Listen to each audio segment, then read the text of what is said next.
नमस्कार दोस्तों, एक नई लर्निंग के साथ हाजिर हूँ और आज की स्टॉक स्पेसिफिक लर्निंग में हम लोग जानने की कोशिश करेंगे नेक्स्ट मीडिया और लिमिटेड को। हम लोगों ने इसका नाम सुना होगा 94.3 रेडियोस वन इंटरनेशनल का लेकर के। इनका एक ब्रांड्स है बड़ी सी और कंपनी कामकाज मीडिया सेक्टर के लिए कामकाज करती है और इनके पास प्रोडक्टिविटीज और बाकी सारी चीज़ों को देखा जाए तो केवल इनके पास ये दिखाती है 94.3 रेडियोस वन है इनके पास, जो कि इंटरनेशनल लेवल पे बात कहती है, लेकिन शायद कहाँ-कहाँ पे है, कितनी कामकाज करती है, इससे आने वाले फ़ायदे नुकसान पे हम चर्चा करेंगे। स्टॉक मार्केट में लिस्टेड है और लिस्टेड के साथ ही जहाँ पे लगातार मार्केट में क्रैश देखने को मिला था, कुछ कंपनियाँ ऐसी भी देखने को मिला जहाँ पे एक लंबी खरीदारी देखने को मिला। खरीदारी के पीछे वजह क्या, मार्केट में एक जगह रिसेशन करना, एक जगह मार्केट को बुल करना, ऐसी सिचुएशन चल रही थी, डिमांड बढ़ाना, ऐसी बात उतनी नहीं थी।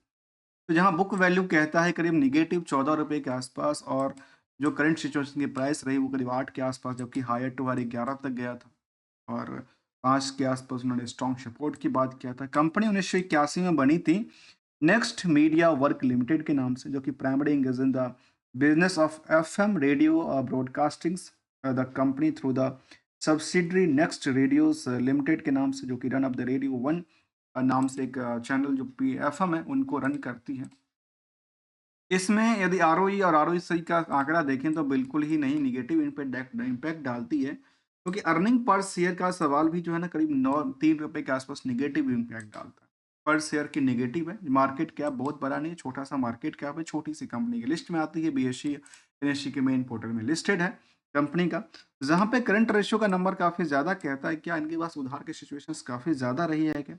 जहाँ पे 6 करोड़ 70 लाख के आसपास की नंबर ऑफ शेयर हैं, जो कि हमेशा लिमिटेड होती है नंबर ऑफ शेयर। जहाँ पे प्रमोटर की कंट्रोल की बात करें तो 75% कंट्रोल करती है कंपनी को।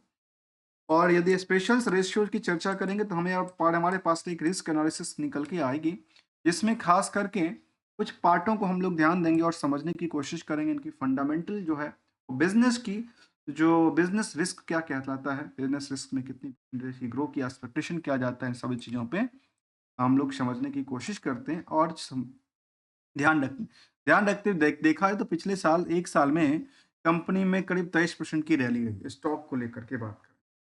इसकी स्टॉक पर्सपेक्टिव से देखें तो करीब 6 महीने में 14% की ग्रो रही और ग्रो के साथ-साथ ये जो पॉइंट निकल के आई, जिसको हम लोग ब्रेकआउट कहते हैं, और ये क्या एक टेम्पररी ब्रेकआउट हो जाती है कंपनी में, जो कि इससे पहले भी देखा गया, इससे पहले भी देखा गया और मार्केट में कुछ डिमांड बन जाती है और डिमांड बनने और बिगड़ने का सिंपल एक ही कारण होता है कि एक के पॉकेट से पैसा निकालना है, दूसरे के पॉकेट में रखना है। जहाँ पे जिन लोगों ने इस पोज़ीशन में आकर के अपनी पोज़ीशन को प्रॉफिट बुकिंग कर रहे हैं, वो उनके लिए पेड बेनिफिट है और जिन लोगों ने यहाँ पे आकर के इस पोज़ीशन को लेकर के ट्रेंडिंग में लेते हैं, उनके लिए तो कुछ बनता नहीं है, उनके लिए तो वो तो लगातार लॉस बुकिंग होता है या फिर वो लॉस के सेंटिमेंटल के बेसिस पे बेच लेते हैं या मार्केट से निकल जाते हैं। ऐसा कई बार चीज़ों में देखने को मिलता है। इसलिए एक सिंगल से हम लोग गोल्डन रूल की तरफ डिस्कस करेंगे, जो आखिर इसमें क्या कहना चाहती है। ये गोल्डन रूल जिसकी हमेशा जो है वो सस्टेनेबिलिटी की बात करती है, जो मार्केट को सस्टेन करने की लायक बन जाए। यदि हम अपनी चर्चा करें इसको लेकर के, कंपनी को लेकर के, तो इनमें हमने फाइनेंशियल पोजीशन को यदि देखा जाए तो सितंबर तक की डेटाबेस में जो है वो बहुत बड़ा रैली नहीं था। ये पहले इसको कह सकते हैं कि हाँ, इसमें पिछले वायो बेसिस पे नियर अबाउट सेम था। जो लॉस मेकिंग चल रही थी, लॉस मेकिंग आज भी चल रही है। कंपनी के पास जो लोन का पार्ट है ना, लोन इंटरेस्ट को लेकर के, वो काफ़ी ज़्यादा रही है। सोचने वाली बात है, एक क्वार्टर में कंपनी 5-5, 6-6 करोड़ की लोन दे रही है। मुझे ऐसा लगता है क्या कंपनी के पास जो खर्चे हैं, वो क्या लोन भी ले रही है अपने खर्चे को सेटअप करने के लिए या कुछ लंबी प्लानिंग को लेकर? तो इसमें क्या कहता है, क्या केवल केवल सैलरी और बाकी सारी चीज़ बाँटती है और बाकी उनके पास कुछ बचता नहीं? जहाँ तक कंपनी का कुछ और सवाल की देखें तो कंपनी में हमारे सामने ये दिखता है कि ईयरली ग्रोथ में कंपनी के पास 40 करोड़ की आसपास आंकड़ा देता है तो लास्ट 12 महीने में। जबकि कंपनी पहले भी करीब 75 करोड़ तक क्रिएट कर चुकी थी अपनी रिकॉर्ड को लेकर के। प्रॉफिटेबिलिटी जो लगातार बढ़नी चाहिए था वो बढ़ती नहीं है, सेटअप नहीं हो पाती है। कई बार कुछ 3-4 करोड़, कई बार 5 करोड़, इस तरह की मार्केट में कई बार ऊपर होता है, कई बार नीचे होता है। उसके प्रति भी रीज़न हो सकता है क्या, मार्केट में इनका ऑपरेटिंग प्रॉफिट मार्जिन है ना, वहीं से इनकी डिमेरिट करती है। कई बार तो नेगेटिव देखने को मिला। खास लास्ट 2020 के बाद की बात करूं तो 2020 के बाद मार्केट में लगातार इसमें क्या था, रिसेशंस देखने को मिला।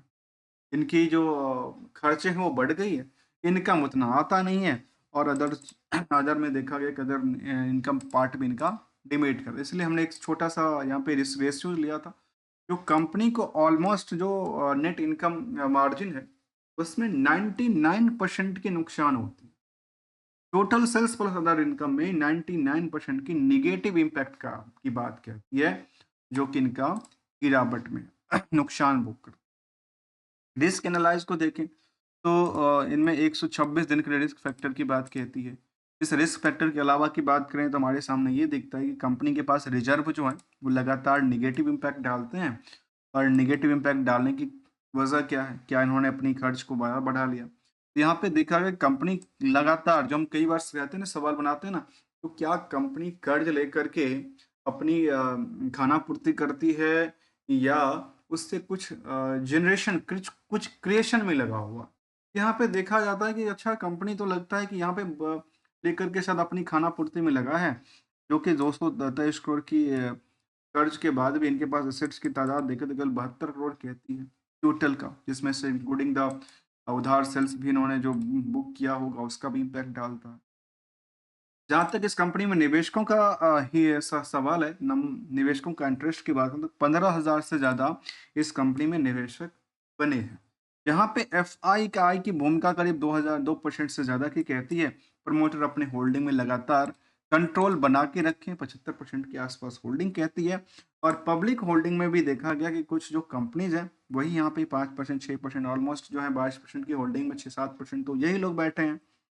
रेस्ट की बात करें तो आम निवेशकों के पास पैसे हैं, और आम निवेशकों की लिस्ट की बात करें तो शायद कह सकते हैं कि करीब 15% की होल्डिंग है। तो 15% की होल्डिंग में यदि उनकी 60 करोड़ की करंट मार्केट सिचुएशन है, तो 15% की होल्डिंग देखा जाए तो फिर इसके हिसाब से कितनी बनती है वो आप आंकड़ा देख सकते हैं।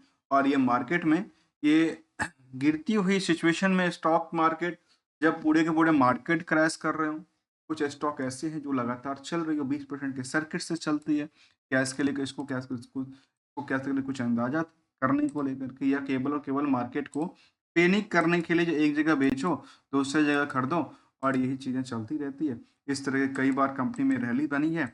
और एक सिंगल से हम लोग गोल्डन रूल को जरा डिस्कस करते हैं। गोल्डन रूल ये कहता है कि सबको चाहिए पैसा भाई, सबको चाहिए पैसा। तो पैसा मिलेगा कैसे? क्योंकि एक को मिलेगा नुकसान तो एक को मिलेगा फायदा, क्योंकि नंबर ऑफ शेयर है लिमिटेड। उसी के जब डिमांड बढ़ेगी तो खरीदार आएंगे, तो मार्केट में क्या होगी, उनकी प्राइस बढ़ेगी। जब खरीदार अपनी पीठ पीछे कर लेंगे तो फिर उसका प्राइस नहीं बढ़ेगी, या इंटरेस्टेड नहीं होंगे। तो यहाँ पे गोल्डन रूल कहता है जब इंटर करें तो इन चीज़ों को जरा सेट करें, जो आखिर आपकी टारगेट क्या है। टारगेट क्या है, क्या आप 1 साल, 2 साल, 5 साल, 10 साल के लिए रखना चाहते हैं? तो उसके लिए सिंपल सी रूल है, F2 टेस्ट, एफ टी जो कि F2T टेस्ट है उसको टेस्ट कर लीजिए। इसको हम कहते हैं कि FT टेस्ट कर लीजिए। इसके हमने कहते हैं कि फंडामेंटल है, और दूसरा इनकी फ्यूचरिस्टिक्स प्लान है। उन दोनों को टेस्ट, और शॉर्ट पीरियड में हमेशा ध्यान रखने वाली बात है कि रिस्क हमेशा दिखता है, तो एशल का यूज करना है और प्रॉफिट को बुक करना है। बस सिंबल से रोल गोल्डन रूल कहता है। तो इसके बेसिस पे मार्केट से आप एक प्रिंसिपल बना करके सस्टेन कर सकते हैं। मैं ये आपको ये नहीं सिखाता हूँ कि आप मार्केट में प्रॉफिट बुकिंग करो या लॉस करो, या आप अपनी बिजनेस को बढ़ाओ, या आप होल्ड करो। ऐसा कोई भी हमारा इरादा नहीं होता। केवल मार्केट में यदि सस्टेन करने की इच्छा रखते हैं तो गोल्डन रूल को समझनी जरूरी है, तभी मार्केट में सस्टेनेबिलिटी बना सकते हैं। और यहाँ पे देखा गया कंपनी में 20% के सर्किट से वहाँ लगी होती मीडिया एंटरटेनमेंट की कामकाज थी, जहाँ पे कंपनी के पास कुछ बड़ी हलचल नहीं थी। एक दिन में 22% बढ़ जाना क्या इनको सेंटिमेंटल को दर्शाता है? तो बिल्कुल नहीं दर्शाता।